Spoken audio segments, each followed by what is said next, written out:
Урматтуу замандаштар, мына Сары Өзөн чүйдүн жаңы жер айыл өкмөтүнө караштуу жерде жүрөбүз. Бул жерде Кыргыз элине белгилүү обончу, композитор Абидин Темировдун күнөсканалары жайгашкан. Күнөскана ишинде эң чоң чыгым жылытууга кетет.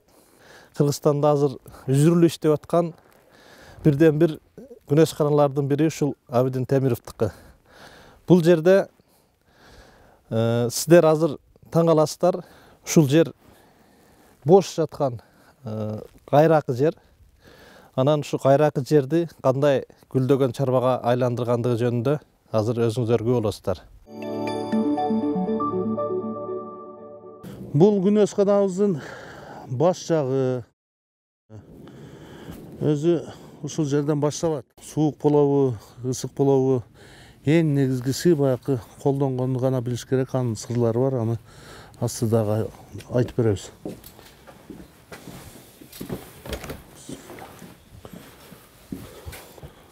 Көп сыры мынау топуракта жатат. Анткени баягы сыртта суук болуп атабы, ысык болуп атабы, башка кандай болгон шакта дагы күн тийгенде топурак өзүнө жылуулукту сиңирип алат да.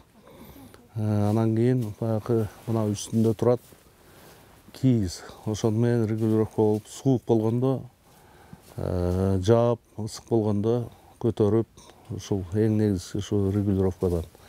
А негизги баягы мунун сыртынан дагы үстүнөн бир топ жабдуулар менен жабылган, ысык кетип калбаш үчүн.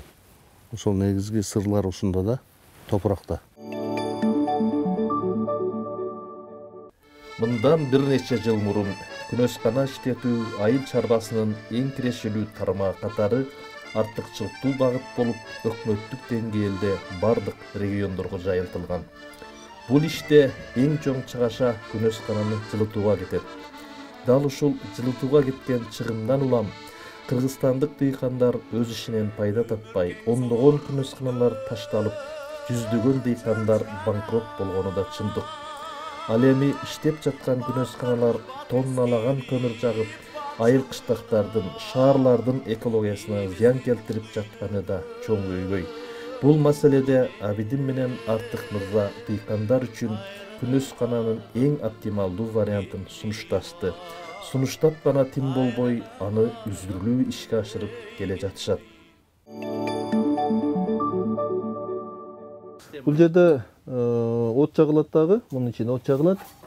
Анан от жагылгандан кийин бул жерде ичи ысыган жылуулук абаны үйлөп берет. Ал жерде вентилятор турат. Практически бу жерге көмүр жагылган жок.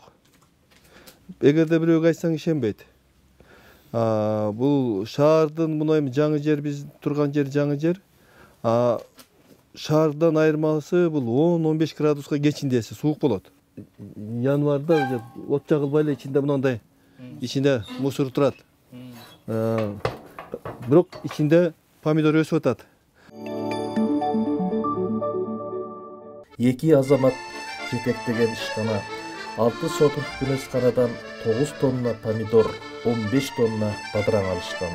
Ошондо орто эсеп менен алганда гектарынан 100 тонна помидор, 150 тонна бадыраң өстүрүп жатышат. Бул аябай жакшы көрсөткүч. Ушунча түшүм алуу үчүн 1 гектар күнөсканага болгону 7-8 тоннадай эле көмүр жагышкан. Ал эми чүй борундагы анжиян методу менен салынган күнөсканалар гектарына 500 тоннага чейин көмүр жагышканын бул күнөсканаларды иштеткендер өздөрү айтып жүрүшөт. Атмосферага эбегейсиз санда зыяндуу ыш түтүн чыгарылып жаткан кыш мезгилинде Абидиндердин ыкмасы менен салынган күнөскана экологияга зыян келтирбегени менен да айрыкча баалуу. Жылытуунун ушундай альтернативалуу жолдору кеңири жайылса, баарыбыз үчүн чоң олжо болоору шексиз. Быйылкы сезондо бир 4-5 эле жолу жактык 2 сааттан. 5 мешок жагыпсыңар. 5 мешоктой, бир 10 мешоктой может жагылса, жагылбаса кээ бири жагылган деле жок. Көчөдө мисалы үчүн суук 20 градус болсо, ичинде 10 градус жылууну кармап тура берет да, эгер күн болгон болсо. Эми бул технология биздин Кыргызстанга аябай ыңгайлашкан да. Биздин аймагыбыз тоолуу болгондуктан кечиндеси суук болот. Эгерде жанагы азыркы современный теплицаларга караганда, бул жөнөкөй эле теплица. Современный теплицаларда ал жерде көбүн эсе электр энергиясы же отун, көмүр, газ көп колдонулат. А бизде колдонулбайт. Ошондуктан бизде мына технологияны бүт Кыргызстанга эгер жайылтса, биз сырттан келип аткан импорт болуп келип аткан жашылча жемиштерди биз өзүбүздөн өстүрүп, өзүбүз Кыргызстан камсыздай алсак болот. Экология таза, себеби бул жерде көмүр жагылбай атат. Ошол эле кыш мезгилинде мынандай жапжашнакай өстүрүп атабыз. Ошо жаңы эгилгенде ушунчалык бир 2 карыш болгондо могу жиптер байланат. Жиптерди байлайбыз. Байлап, мына жака эме кылып коюп, ушуга ороп чыгып, азыр уже акырындап калган убагы. Помидорлорду ошо эгилгенден кийин мындай көгөрүп баштаган, ушунчалык кичинекей болуп баштагандан баштап, мындай жалбырактар алынат, мына ордунда турат. Азыр эми аяктап калды бул жактары алынган мына ордулары. Жалбырактарын алабыз, акырында ушунчалык жалбырагы калат, бир 5-6дан, көп болсо бир 10 чактыдан. Мына көрүп атасыздар, мына бүгүнкү биздин помидорубуз аябай даамдуу. Себеби бул экологиялык таза жашылча өсүмдүк. Бул помидор эч кандай жанагындай дары дармектерди колдонбойбуз. Кадимки деле илгерки жанагы уйдун кыгыны биз бул жерде чиритип алып туруп жерге таштап эле ошондой жол менен өстүрөбүз. Суу ичкенде ар кандай немесине ушул чаңкаганына карап өзү эле билинет. Кээде жарым саат, кээде 1 саатка жакын сугарабыз. Сугарылат. Качан ошол агроном бар, өзү айтат, ушунчалык суу коюлат, ушунчалык коесуңар деп. Ошондо коебуз. Түрктөрдөн алганбыз аты жок гибрид соттор, бирок түрктөр өздөрү Абидин деп. Бадырыңыз бар, F1. Абидин F1 деген. Бул технология Кыргызстанга бүгүн керектүү технология. Кереги жок жанагындай аябай кооз, супер современный технологиядагы теплицаны Кыргызстанга азырынча кереги жок. Себеби биз аны койсок, ал кымбат биринчиден. Экинчиден, ал оккупайт этиши бизге өтө оор. Андай дыйкандар супер современный технологиядагы теплицаларды койгонго бизде андай бай дыйкандарыбыз деле жок. Бизге ушундай жөнөкөй эле эски Кытайдын илгерки проверенный технологиясы менен мына ушундай теплицаларды Кыргызстанга эгер жайылтсак, бул биздин дыйканыбыз да бай болот. Муну биз 3 жыл Кытайлар менен иштеп, кандай технологиядай жылуулукту кантип сактап кала турган бул мүмкүнчүлүктөрдү, ошол сырларын биз үйрөндүк. Бул помидорлор 25-июлда башталган эгилипчи жерге. Августтун 1-нен эгилип бүттү бардыгы.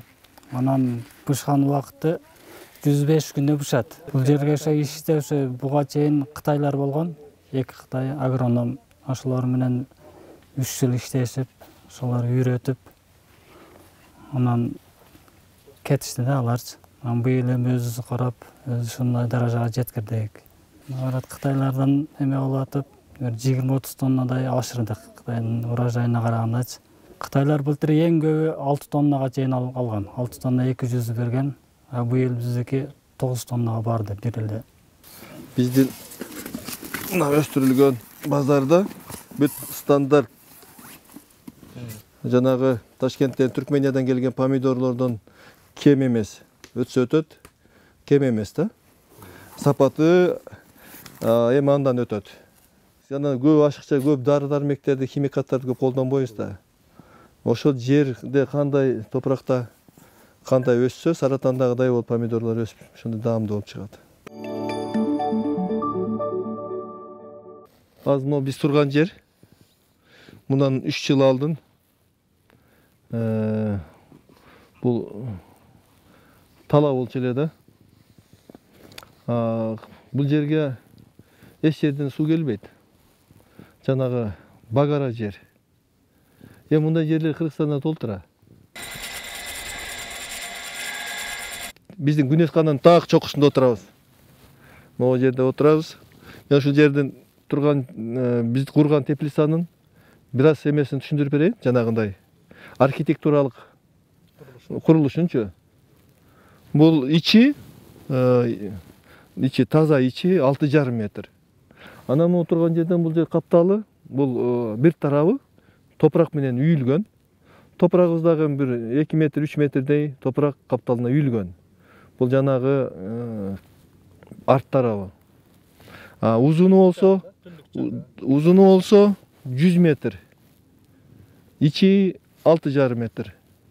Ошондо таза бул жерде 6,5 сотик ичинде айдоо аянт бар да. Биз мен отуруп турган жер бул кечиндесе жанагы мына күн чыгып турат, күн түшкөн, күн баткандан кийин жабылат. Сууну бул жер бул жерден биз скважина коюп 150 метрден терең түшкөнбүз. Чоң скважина койгонбуз. Ошол жерден сууду жерден алып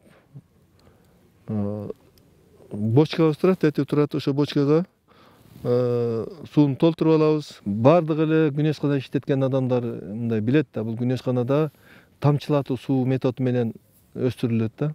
Ошондуктан суу өтө үнөмдөлөт. Бизге суу маселеси bizde мындай жок. Бул суу маселени биз тияктан суу айдатып келип, кубалап келип, суу жетпей калды, андай болду, мындай болду деген маселе bizde бул жок. Учурда Абидин менен Артык Мырзанын күнөш каналарынын жалпы саны 28ге жетип, бул чарбада 35 мекендешибиз эмгектенип, татыктуу эмгек акы алып жатышат. Мында алар айлык акы алып гана тим болбостон, Кытайдын эң сырдуу, кирешелүү бизнесин өздөштүрүп, керек болсо алардан ашыра жасап, өздөрү үчүн өмүр бою оокат болор өнөрдү үйлөнүп келишүүдө. Биз айлыгын көгүлдөгүдөй төлөп беребиз. Шарттарын, тамак ашын, бүт бардыгын түз бергенбиз. Да мен айтып калам кээде өзүм үйүмдө балдарым 3 маал тамак жебейт, ысык тамак. Ушул жерде иштеп аткан балдарга 3 маал ысык тамакты биз уюштуруп беребиз. Мен иштегениме 2 жыл болду. Буюрса мына 2-нчи жыл бадырын өстүргөнүмө. Мына көчөт 20 күн болду. Дагы 20 күндө Кудай буйруса мөмөгө кирет. Азыр иштегенибиз мындай ар күнү мынантип айлантип муруттарын алабыз. Анан өскөн сайын ороп мынантип аракет кылып ушинтип өстүрөбүз. Анан бул бадырың өтө тазалыкты сүйөт, таза кармашыбыз керек. Бул 2 теплица карайбыз биз жолдошум экөөбүз. Анан күнү түнү иштеш керек жетиш үчүн. Бул күн ысыганда ачылат. Анан күн кайтканда кайра жабылат. Кайра жабабыз. Погодага карап, ачып жаап, ушинтип карап турабыз. Мына өзүңүздөр көрүп турган көчөтүбүздүн бул аты Титан уругу түрктөрдөн алганбыз.